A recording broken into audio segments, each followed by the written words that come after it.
Maybe you can relate to this.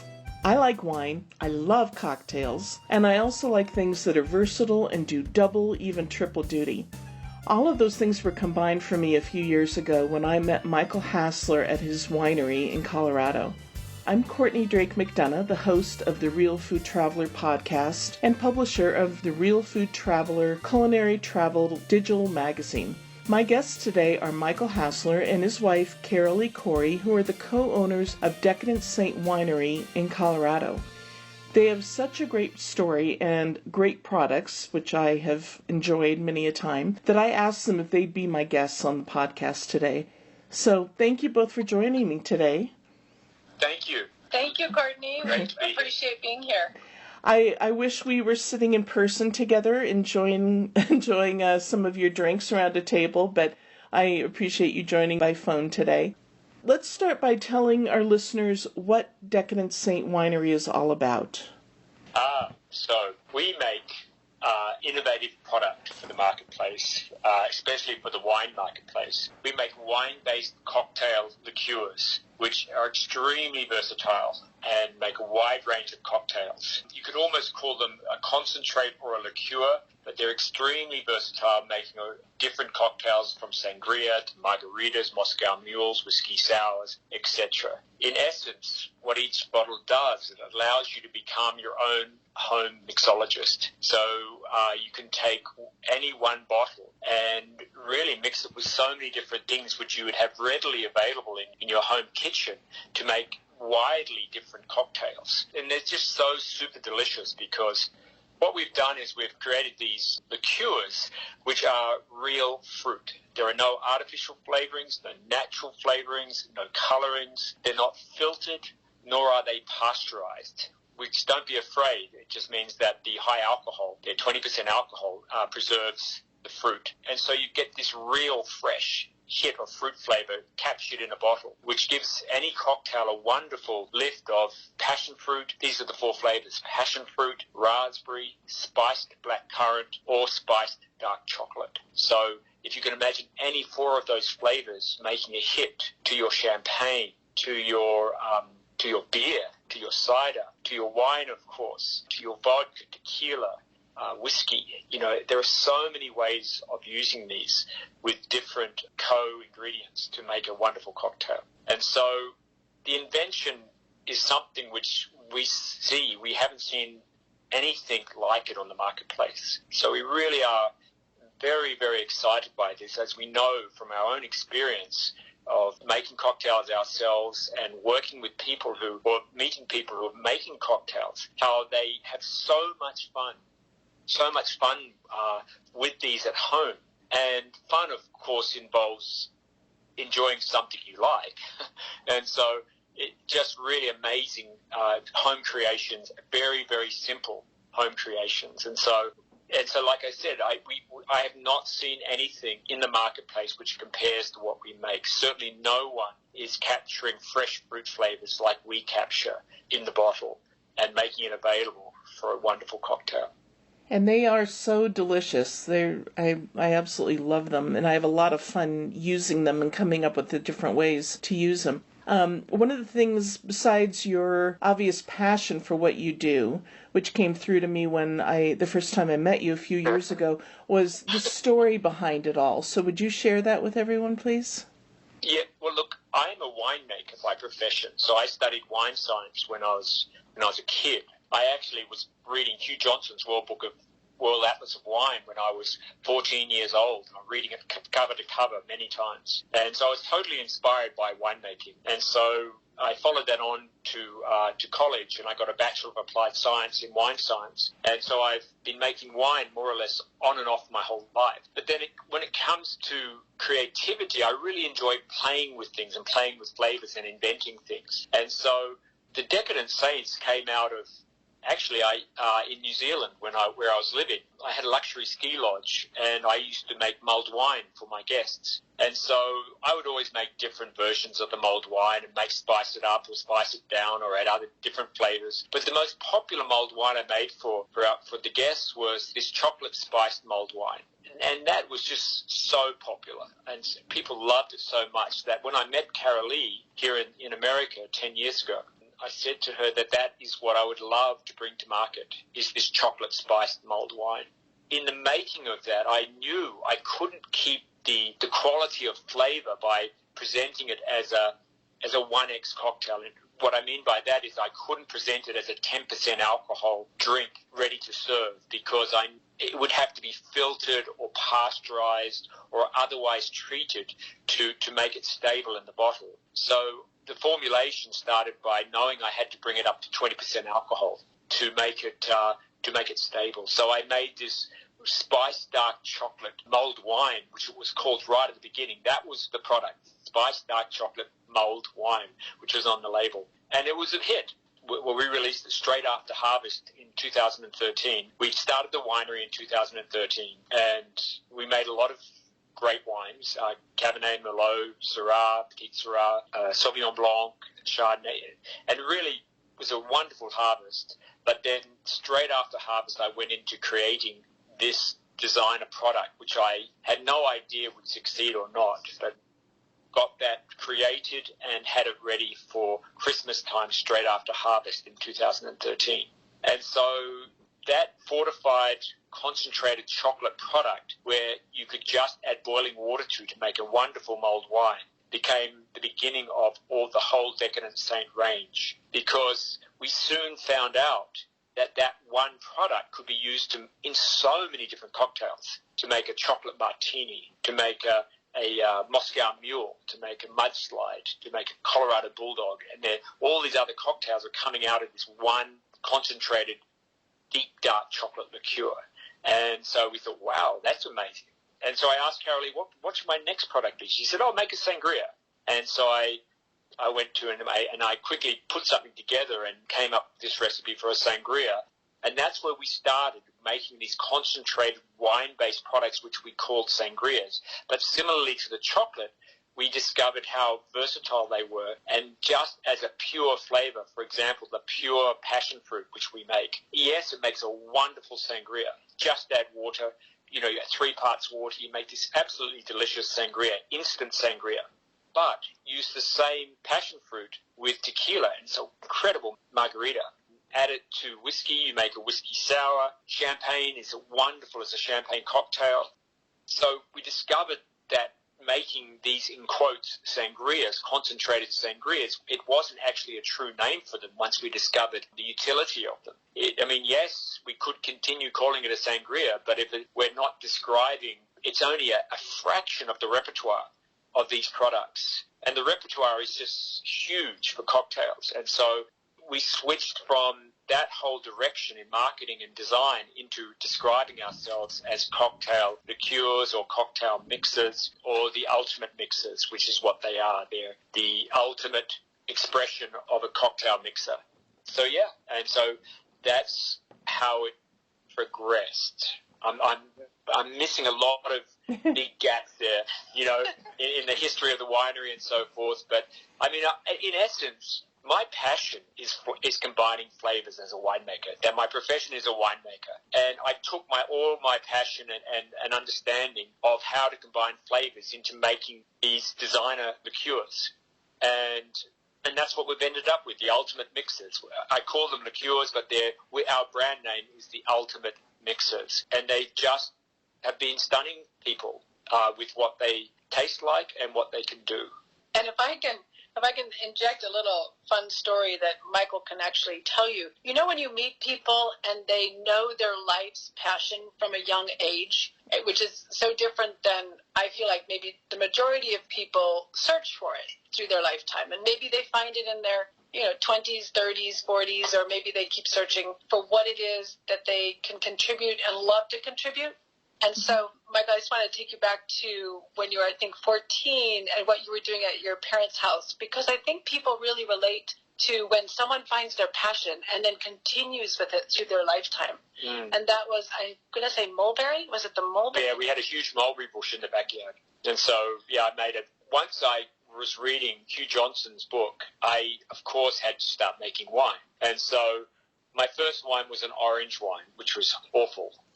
And then, I don't know, it was a recipe in C.J.J. Berry's home winemaking. He's a rotund Englishman with horn-rimmed glasses who had a winemaking book, which I studied fastidiously.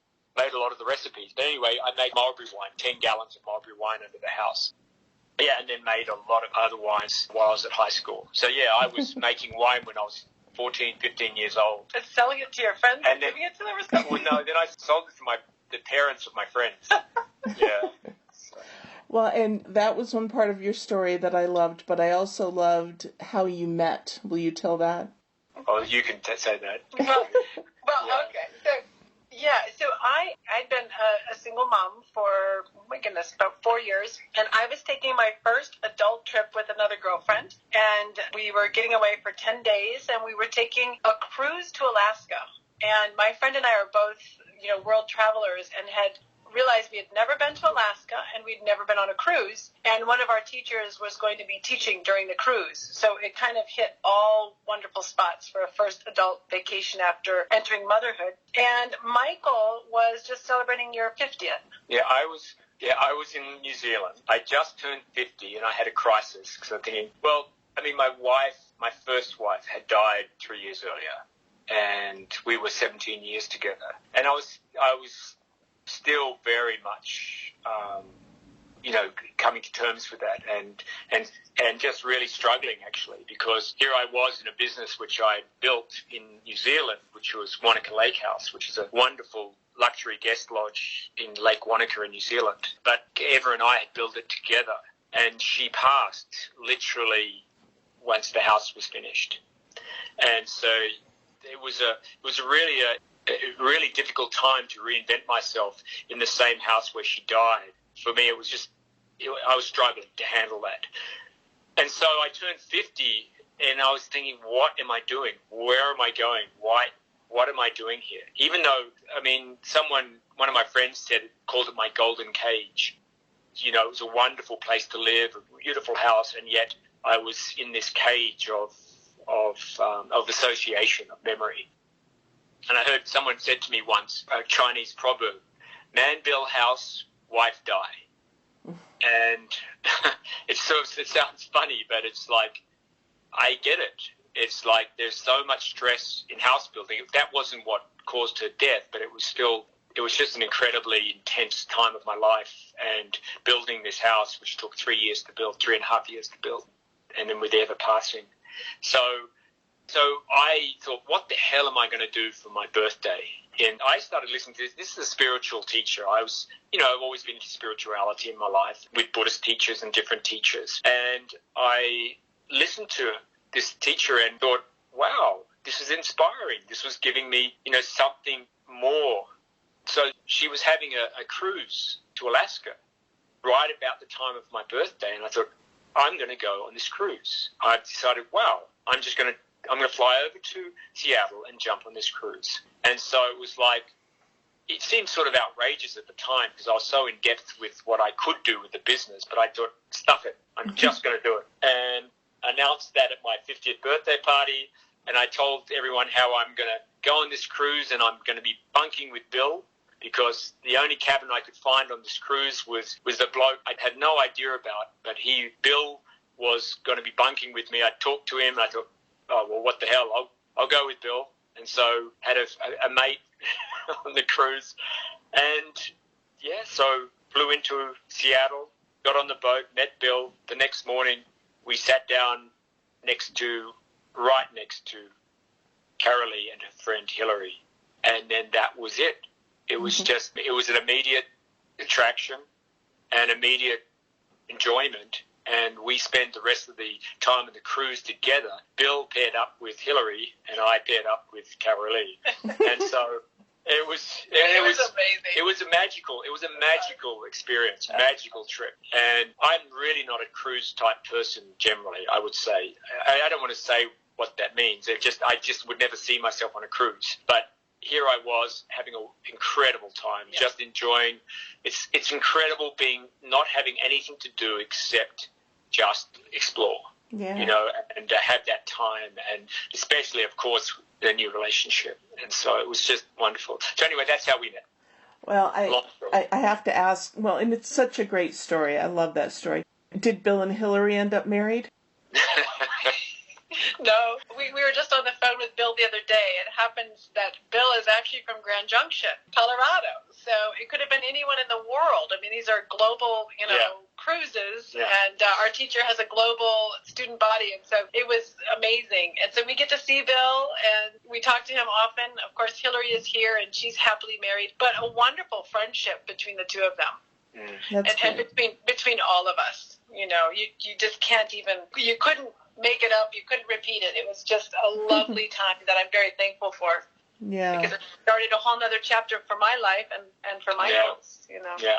Well, and I mean, besides the pure serendipity of it, I wanted you to tell that story because this is Real Food Traveler, and, so all of our listeners and readers are all about travel, and to think that, wonderful things can happen when you travel, that's a perfect example of that. So thank you for sharing your wonderful story. Back to the mixers.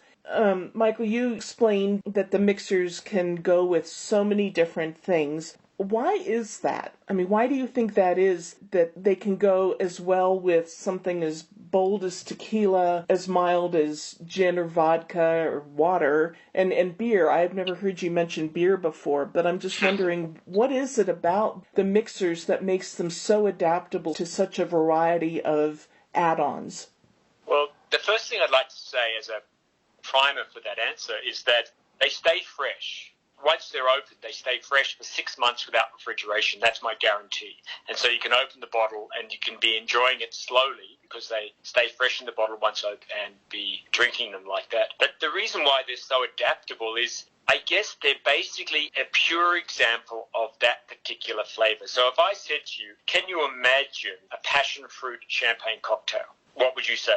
Yeah, I wouldn't even know. I mean, I guess that, it would taste really fresh, but it'd be a bit of an ordeal, to do that. It's not like passion fruit's easily accessible. No, that's what the beauty of that particular product is because there is no passion fruit per se, and especially no passion fruit liqueur on the market, and there is no passion fruit liqueur which tastes fresh. And so this is a fresh passion fruit liqueur. Now imagine that with champagne. Imagine that with tequila. That's one of my favorite cocktails. That's passion fruit margarita. Passion fruit Moscow Mule. Stunning. So basically you make your normal mule and you add a dash of the passion fruit into that. It's an incredible combination. The whiskey sour, passion fruit whiskey sour, you wouldn't imagine that perhaps, but it's delicious. But getting back to the beginnings of the product, passion fruit sangria is obvious. You just add water, but add wine to them. And then you have a higher proof sangria. So what it does is it deepens the sangria. It makes it higher in alcohol. It gives it more complexity because of the wine added to it. And it makes it this wonderfully rich, decadent passion fruit sangria, which honors almost any white wine you add to it. And so it really is a wonderful way of making a more pure Spanish-style sangria, which is higher in alcohol and highly fruited. And for those travelers, because our customers are often world travelers, I always remind them that when you do what we call the Grand Sangria on our cocktail menu, and that is what Michael's talking about, adding wine to our sangrias, I feel like it's that more Mediterranean style, deeper, more complex sangria. And so people relate to that immediately. And as Michael often says, what is your quote about? You always tell customers, and I love it, don't ever throw out any wine you open that you don't like, because you can reinvent it with our Grand Sangria. Mm-hmm. Yeah. So there's no waste. You open up a white wine or a red wine, you're like, this isn't really working with me. You just throw in our passion fruit or our raspberry or a spiced black currant, and you follow that Grand Sangria recipe. Yeah. So in other words, the wine can be very mediocre, if not awful, and you add a dash of our product to it, and it turns it into something really drinkable, if not absolutely delicious, depending on the quality of the wine. But it really does. It's a wine. I call it a wine recovery program. That's it. Yeah. Like, what is So in other words, don't ditch your wine or pretend you're going to use it in cooking. Just use your wine for what it's made, for drinking, and by adding some of our product to it, you really do make a stunning cocktail out of it by just adding some wine to them. But getting back to your question, what is it that makes them so versatile? So you've got, I'm just allowing for your listeners to imagine those cocktails. You're adding passion fruit to whiskey, passion fruit to vodka. It's a vodka martini. Passion fruit to gin. It's a wonderful gin and tonic. Passion fruit to tonic. You have an instant cocktail by just adding our passion fruit liqueur to tonic water. So it's a low ABV, low alcohol product, but it's a wonderful passion tonic cocktail. And then similarly with the raspberry and the spiced black currant, these are pure flavors which just go beautifully with those different wines or liqueurs or spirits I talked about. So raspberry with whiskey, raspberry liqueur with whiskey, with champagne, with vodka, with tequila, with ginger beer to make a Moscow Mule. And the black currant is really another very unique flavor which combines with all of these different things as well. My favorite Manhattan and whiskey sour is that spiced black currant makes a wonderful Manhattan. Yeah. That's our favorite cocktail with the range. We shouldn't really have a favorite, but we do. That's our favorite cocktail. Is spiced black currant. Spiced black currant Manhattan. And that's just one part of the black currant, 2 parts rye whiskey with bitters if you choose. And so on the rocks. That easy. It's real simple. And so this isn't complex. When you said before, you could imagine that. You said, well, it sounds immediately difficult because where would I find the passion fruit? So that's what we've done. We have made shelf-stable passion fruit, raspberry and black currant available to add instantly to make wonderful fresh-tasting cocktails. And the versatility of it, we never realized that until we started experimenting and we got feedback from our customers on how they could use it. We had no idea at the beginning. I was a winemaker. I wasn't so much of a cocktail person. I drink wine and beer generally. And now that I've been making these, I realize what they are, and I've certainly changed my drinking habits. And it was a lot of our customers who were coming in and saying, I don't just add water. Oh my goodness, I do this, I add this, I make these cocktails. My margaritas are brand new with your passion fruit or raspberry, and our champagne cocktails. So it was a lot of customer-driven discovery, which is always fun. We're like, wow, we're learning a lot from you, the customer. Yeah. Well, and Michael, I remember you telling me once about presenting the products to bartenders in bars and restaurants and how it meant for them that they didn't have to keep buying all of this fruit that then went bad because the real thing was there in the bottle, and that it was faster turnaround for them to be able to make a drink quickly. And so I remember picturing that and kind of translating that to home use. And, you're absolutely right. It just makes it so much easier. And case in point, my husband loves sangria, loves to make it. And he would go through all the steps, all the slicing and the marinating and everything of all the fruits in advance of us having people over. And then I found out about your products and I said, look, this time, let's just try this. All we have to do is add water. And he's like, I don't know. I don't know if it's going to have the same complex flavor as me chopping up all these fruits. And it did, and he loved it. And he lived in Spain a while, and so, he knows sangria. And he said, well, this changes everything. So it does, for somebody like me who loves to make different cocktails, but I don't really have the wherewithal to have all the stuff, or all the time, it just makes it a lot easier to have a lot more fun playing mixologist in my home. So that's what I really love about them, in addition to the flavors. Now, you talked about this a little bit before, but I want to clarify. How do you store, once you've opened a bottle, how do you store the mixers? You store it in your liquor cabinet, unrefrigerated. So the reason that happens, and I'd love to address some of the other things you said, but the reason that works that way is because there's a number of things acting in tandem here to keep them fresh. So firstly, the product is thick, so it's got a high viscosity. So convection currents occur in wine and non-viscous liquids, so it's always transferring air from the top of the bottle into the rest of the bottle. It's always, the air molecules are always moving around. With our product, they don't move around. And so The worst which can happen with our product is you get a sacrificial browning layer on top, which immediately goes when you pour the drink if it's been stored for quite a while. So that's number one. It's highly viscous. That's the physical dynamics of it, keeps it fresh. Number two, they've got the highest level of vitamin C, which is ascorbic acid, of any beverage in the US market. And that's because of the natural fruits we add. It's not because we're adding ascorbic acid. It's just the high level of ascorbic acid we add from the fruits. And so there's a high level of vitamin C, which acts as a natural antioxidant. Now, it does act in parallel. We do put a nominal level of sulfur dioxide in, which all wines have. But when you mix them, compared to any wine you would drink, you get 75% less sulfur in your glass because you're diluting it by 3 or 4 times. So you end up with less sulfur than most organic wines, because you may think that wine is organic, but it still has an allowable level of sulfur dioxide in it, which meets the organic criteria, but it still has sulfur dioxide. So our products have less sulfur than organic wines. And the last thing is the high alcohol, of course. That keeps it fresh. So for all of those reasons, the high alcohol, the viscosity, the high vitamin C, the nominal use of sulfur dioxide, that all of those reasons keeps it fresh for 6 months without refrigeration in your liquor cabinet, which is remarkable for a fresh product. Now, if it lasted longer than 6 months, I'm not saying that's ever happened in my household, but could you refrigerate it, or would you not want to? I mean, you can keep them in the fridge, but generally, once you taste it and you're using it, it's not going to last. Like you said, I mean, my challenge is to start making cocktails and see how long it lasts. So it will last slightly longer in the fridge, but it's certainly not necessary to refrigerate it because normally that bottle is gone easily within the 6 months. And the other thing I want to say about it, you're talking about your husband making sangria at home.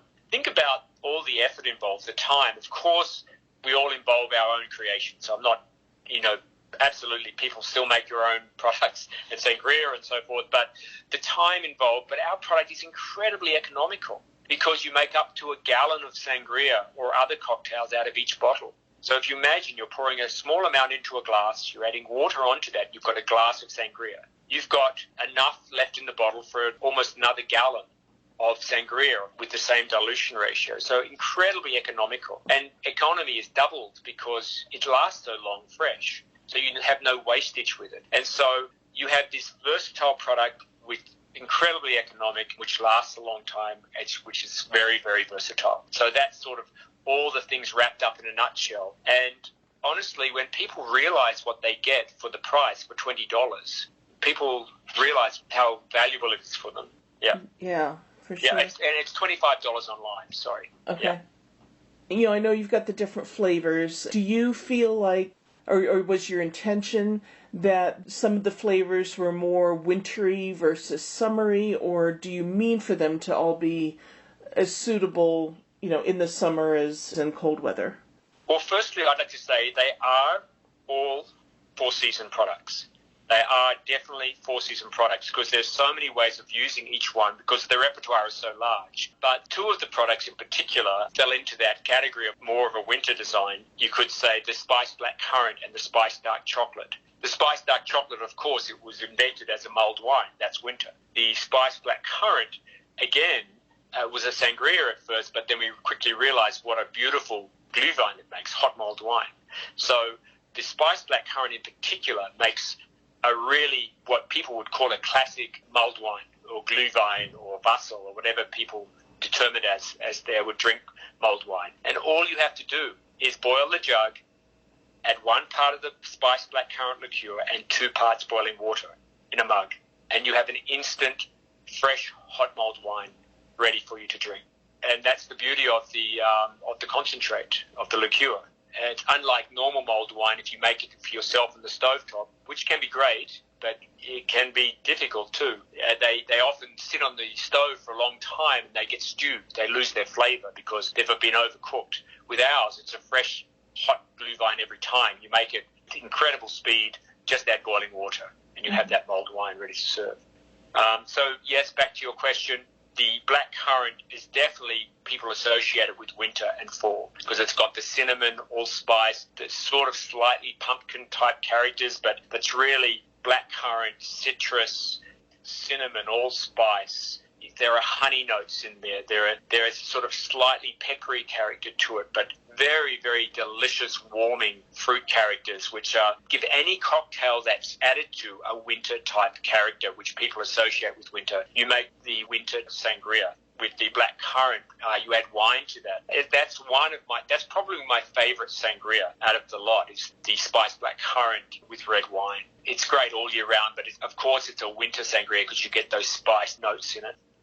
And I've heard customers, they add whiskey to that as well and make a hot toddy. Absolutely. They added brandy to it. Absolutely. So you can make all kinds of hot cocktails with that spiced black currant. Yeah, if you make the normal glühwein, you add boiling water, add a shot of whiskey or brandy into that. It's incredible. So yeah, actually, to be honest with you, I never knew where I was going with these products. and so it surprised me. It was really an evolution and a discovery, because I never knew. I had no design to set out and make these products with such versatility and with such features which make them economical and fresh and so forth. And so I'm just happy that we've got this product available and that we're the ones doing it. Yeah, it's just... And what I want to say for you about UC Barman, we talked about Barman, really enjoying the product. We went down to New Orleans beginning of this year, and in December and so forth, looking to see how we'd go in New Orleans to see. And I really think New Orleans is one of the food, of course, and cocktail capitals of America. They have Tales of the Cocktail down there. You know, if you're familiar with that, it's a yearly event in July where they have a cocktail expo. And but anyway, so I was in New Orleans and just going to different restaurants and bars and showing our products. That was when my eyes really opened up, you know, fully. Is that these guys were just going crazy over them. These barmen, these very, very experienced barmen. We had Lagasse, what's his name? That most famous chef. It was his assistant, right? Emeril Lagasse. Emeril Lagasse. Okay. Emeril Lagasse restaurants. The wine buyer for Emeril Lagasse came through. I had a private conversation with him, and he was blown away. And so, and he put in an immediate order for pre-sales. And there's so many other bars and restaurants I went to see there. And we, in about 2 weeks, we garnered about $10,000 in pre-sales in restaurants and bars. And then we took those pre-sales to a local distributor and say, hey, we've got this ready for you. What do you want? Do you want to take us on? And of course they did. And so we now have a distributor in New Orleans. However, unfortunately, our first pallet of product landed on March the 15th or something. And that was when COVID hit and everything has been shut down. And so we've never had a chance to really release our product there. So, but that's the versatility for a bar, you know, which, yes, a barman can use and make wonderful cocktails. In fact, I'm flying to Florida next week to see if do the same dog and pony again to make it work. Yeah, you know, a person at home can do the same thing simply and easily. The barman can also make wonderful cocktails, but for a person at home, it's very simple, and that's what the barman liked about it as well, and also the economy of it as well for the bar. Well, and I love that you were getting great comments from people in restaurants, and Emeril Lagasse, my gosh, that's that's a great story. But like Carolee and I reconnected here in Colorado at a festival. You know, when I said I saw from across the parking lot Decadent Saint, and I said, Decadent Saint, I've got to go stock up. And but you know, there is this nice connection that you have with people, and part of it is because you're both so passionate about this. But like Carolee, I think it was you who said that people will say to you, "This is how I've used it," and that you two have taken so many cues from the way your customers have used it, which tells you that they're loyal. You know, once they become a customer like me, they're hooked and keep coming back and keep experimenting. So I think that's wonderful that you have that connection with your customers, whether they're, you know, a restaurant person or just a consumer at home. Well, I think that's the juice for me. You know, I mean, the juice is in the cocktail, of course, but really it's the juice of the business is our customers. They're the ones who keep us excited and keep it fresh for us. I love when customers are coming up and they're so excited. They're like, you're here, especially this last year, because we had to cut our farmers markets back to about a quarter of what we normally do. And so they're like, I was looking for you at our farmers market, but I found you, you know, and they'd come up and, you know, they'd get their bottles and I'd say, well, wait a minute, what's your favorite cocktail? What are you guys making, you know, this summer? and they'd share with me, and I was sharing, like, this last summer, my go-to was a passion fruit or raspberry margarita in the blender. And so, we were just sharing what our favorites were, and just to learn from your customer base is awesome. Yeah. Now, not that I don't want to talk about the mixers anymore, and we will come back to them, but I found out when I was looking on your website that you have a new product, the mud. Oh. So will you tell us about that? Oh, so the dark chocolate mud. Well, the deep, dark dungeon of a spiced dark chocolate batch. It's the sediment. I take the sediment. You could, in fact, call it the waste product from the dark chocolate liqueur we make, which is red wine, dark chocolate, decaf coffee, berries, and spices. What happens is that throws the sediment, and that sediment is just too good to waste because it's 20% alcohol. It's got all those flavors in it, but it's like the consistency of a mud. And so you can't put it in a bottle. I've got tanks of quite a supply of that in the winery, waiting around for me to do something with it. And so I finally decided to create this product, which is the mud, by taking this thick lees product, sediment, and adding more cocoa to it, adding coconut cream, adding some more coconut cream, a little bit more spirit, and making it into this 8% alcohol dark chocolate dipping sauce. And so if you can imagine red wine, dark chocolate, decaf coffee, berries, spices, with a creamy taste and texture. And it's vegan because we don't use any dairy cream, so it's coconut cream, just a delicious thing to eat by the spoonful. And it's alcoholic chocolate as a dipping sauce, and you can also let it go hard, and you can eat it, harder by putting it in the fridge. It's got a very even viscosity where put it at room temperature, it's generally fluid or molten. Put it in the fridge, it gets hard. If you want it softer, zap it in the microwave for a few seconds. Not very long, just a few seconds to get it soft enough to dip. And then you can be dipping your strawberries, fruit pieces, apples, pears, dip cheese into it, pour it over your ice cream, pour it over pancakes. It makes pies. Yeah.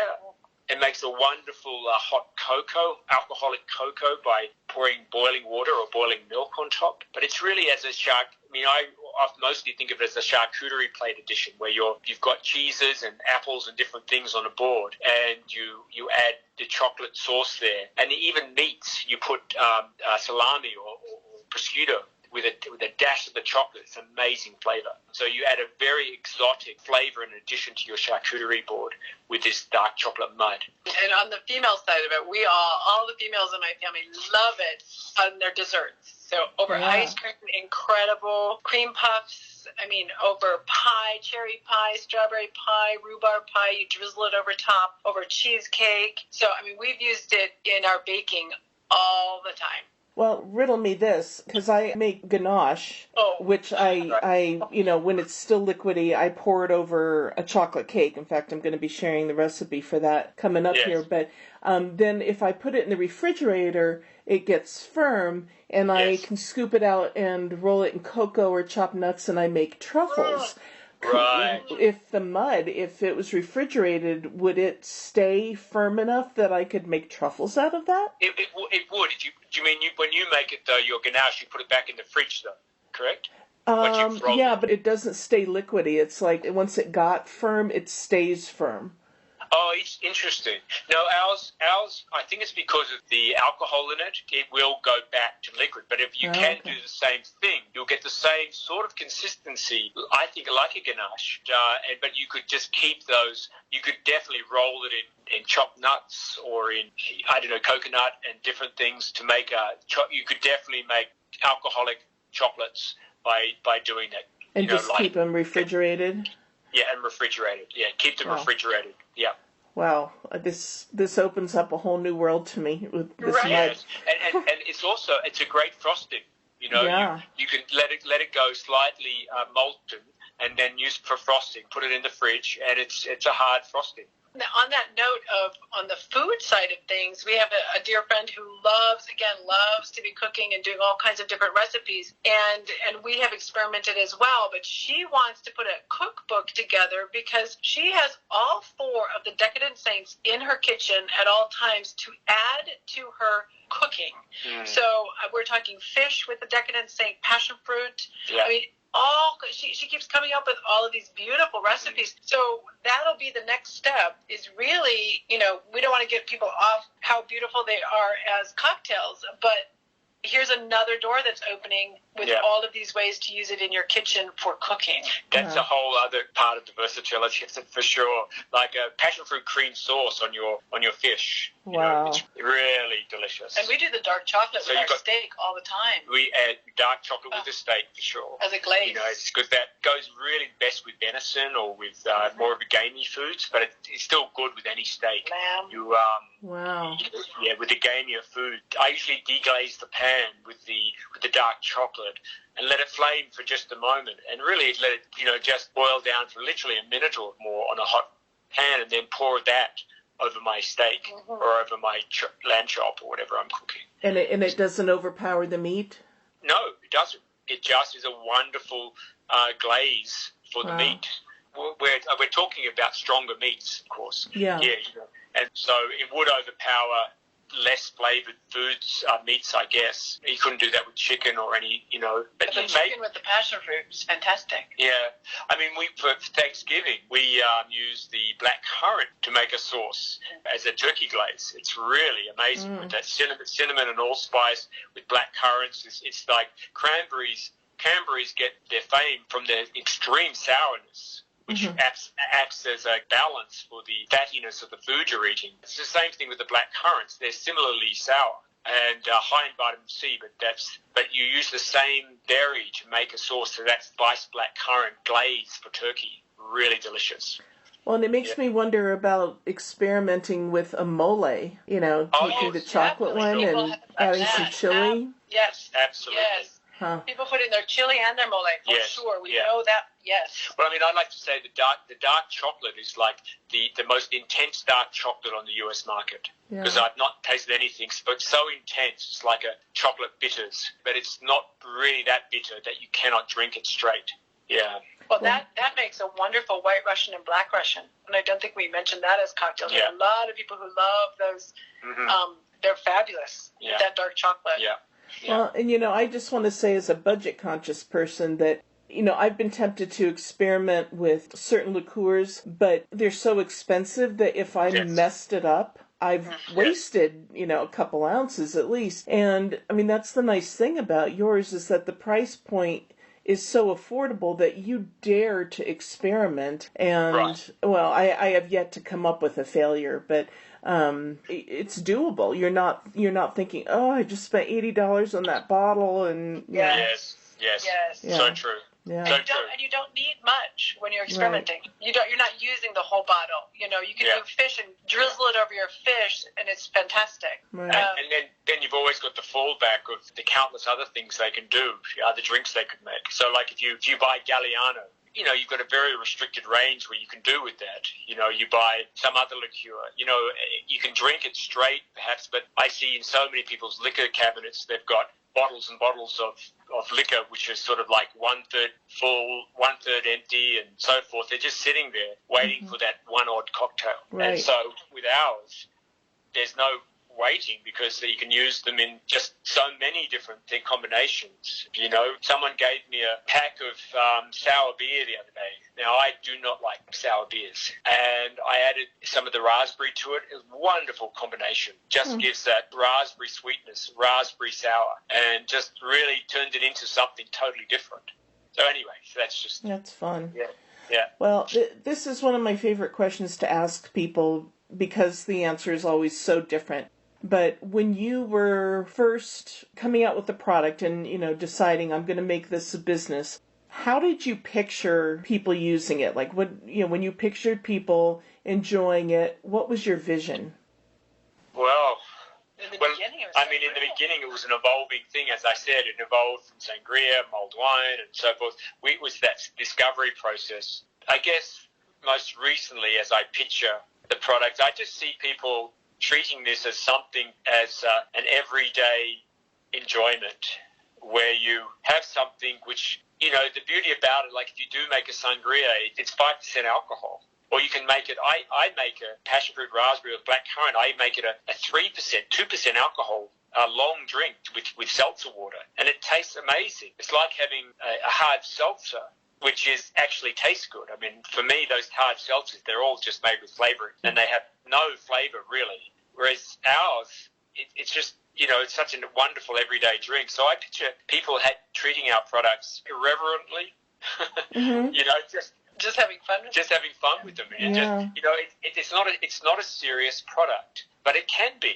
My favorite, like we said, is the spiced black currant Manhattan. Another derivation of that is a chocolate Manhattan, where we use a dash of chocolate in that. And so these are serious drinks where you'd pay $15, $20 in a high-end bar, which it would grace those tables.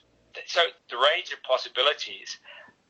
I'm just excited, and what I guess the vision I see people having with this is just sharing and enjoying with their friends and taking it with them camping because it stays fresh, taking it to the beach, taking it to relatives and sharing out it. And really, one of the funnest visions I see for it is having fun with your friends, is sharing the new discovery. Because when you show Decadent Saint to someone, to your friends and and so what it can do, that's a lot of fun to share a discovery. And that's what I see a lot of people having a lot of fun with, that it is something where you can genuinely show something new.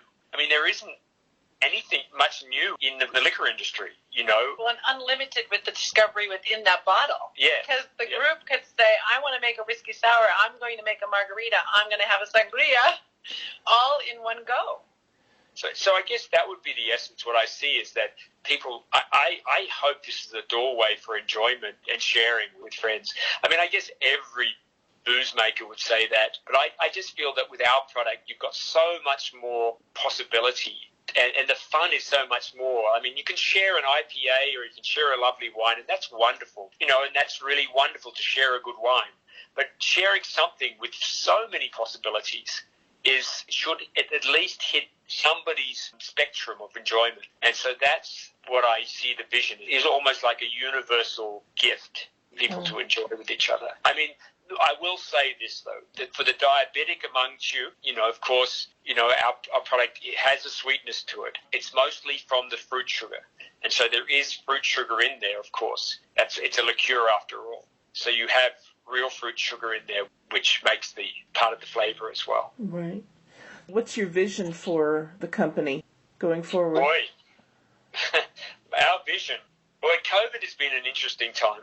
It's hit us, although our sales have grown a lot in the wholesale at liquor stores. It's been hard in other aspects for us, but as restaurants come open and we are able to get into restaurants, we really see ourselves becoming a known name in the liquor industry, in restaurants and bars, and of course adoption by home consumers, that they understand that they've got this Pandora's box they're opening up with each bottle and having fun with their friends. And that's my vision, is I see this becoming actually a worldwide brand and product. It's very small right now, but I feel it's got all the mechanics are there, all the ingredients are there for that to be there, which would make me not wonder if I read it in a story that that's what would happen.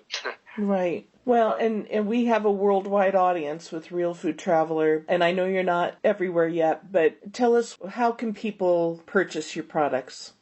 So you can purchase it online at decadentsaint.com, and that's in 7 states. So we're not available across America right now, but we are available in Colorado, Minnesota, Washington, D.C., Florida, California, Texas, and Alaska. And we're working on New York. It's in the process. New York's almost there, yeah. So when you say you're available in those states, you mean Online. Oh, okay. Only for online purchases. So this is direct to consumer. This is shipping, and it's just a little bit of a process because we have to go through, a registration and so forth in each state, and there's different costs to that, and different lengths of the process, and different states have different rules around counties even, and then of course there's tax implications. We need to pay taxes and have that all set up. So we are working on it diligently, and we will be adding states, as we go here. And for sure, anyone who is interested in following our product and knowing when it comes to their state, best way is to follow us on Facebook or Instagram, because we announce it the minute we have a new state. Okay. And if they live in a state, because I was on your Instagram the other day and someone in Georgia said, please come here. If you live in one of those, not those 7 states, is it worth them reaching out to you and saying, I'd really love to see you in my state? It's absolutely worth reaching out, because we are expanding our horizons all the time. And please reach out to us. We'll see whether we can key them in for when that may happen. And it may, if interest is significant, we can be looking to get a distributor in that state as well. So we have a distributor in Louisiana, and we're hoping to get a distributor soon in Florida. However, as I said, that Louisiana situation has been, it's the COVID situation has put a damper on that release. We see that as soon as it opens, we'll be there. Yeah. We'll be making it happen for sure. Yeah. Yes. And you want to tell them a little bit about the sample pack? Also online, if you find $25 as a bit of a hit to try all the products per bottle, you can try our sample pack, which is the same price. You can get 4 bottles, all 4 flavors for $25. They're 4-ounce bottles. You get 16 ounces of cocktail liqueurs, which they'll make up to 16 cocktails. And so it's really great value as well. And you get to try all 4 flavors, the passion fruit, the raspberry, the blackcurrant, and the spiced dark chocolate. So we've got those little sample packs. I like to call them a mixology gift pack. So it's a wonderful gift to give to someone as well, because you give that to someone with a smile on your face, knowing that they got this wonderful surprise of possibility with this one pack. And so they can make, a whole bunch of cocktails with the 4 flavors. And our cocktail menu is included in the sample pack. Yeah, we included a cocktail menu inside. There's a whole range of cocktails, plus you get a couple of stickers, Holy Sit stickers. And that was one of the reroutes or, additions to our product profile because of the lack of being able to get out there to farmers markets and festivals this year. And we had thought about a sample pack for years, really, but it just motivated us to actually make it happen, which I'm happy for, because people love to give it to friends so they can find out what their favorite flavors are and then order their bottle. So. Well, and I have one, and it has been so fun because there were some flavors I hadn't tried yet, and I didn't even know about the cooking aspect, so that's going to open all sorts of avenues for me. But, in fact, I'm looking at your menu sheet right now, and I'm so glad you do that because, yes, I love experimenting with things, but it is nice to have all these different ideas and the exact measurements so you can play around with that, and then kind of go crazy coming up with what you want once you understand the balance between how much of the Decadent Saint mixer versus the additional alcohol or the seltzer or lime juice or whatever you're adding to it is. So that's a very helpful thing that you include. Yeah, you have about 40 recipes on this sheet. Yeah. Yeah. Well, I'm sure for everyone who's been listening, you all can understand why I fell in love with this product and was just so drawn to the story and the passion that Michael and Carolee have for what they do. And it certainly comes through in what you make. And it's not 5 o'clock here yet. I may have to have a cocktail with lunch today after all this. You certainly tempted me. Yeah. So thank you both so much. And we'll have additional information on the website, the direct link to your website. So be sure to go to realfoodtraveler.com and the article will be there. And people can get a hold of you there, as well as I'll have a direct link to your Facebook and Instagram pages there just to make things easier. And as always, I invite our listeners to subscribe to the Real Food Traveler podcast on iTunes, Spotify, Google Podcasts, and various other listening services. So, Michael and Carolee, thank you so much for being my guests today and for sharing your story and your delicious mixers. And mud is going to change my life again. Can't wait to try that. So, thanks so much for letting us know about Decadent Saint. Thank you, Courtney. Thank you, Courtney. That was wonderful. Really fun. Yeah. Great to speak with you. We can't wait to make cocktails with you and things open up a little more. Yes, absolutely. Absolutely. Yeah. For sure. All of us. All right. Take care.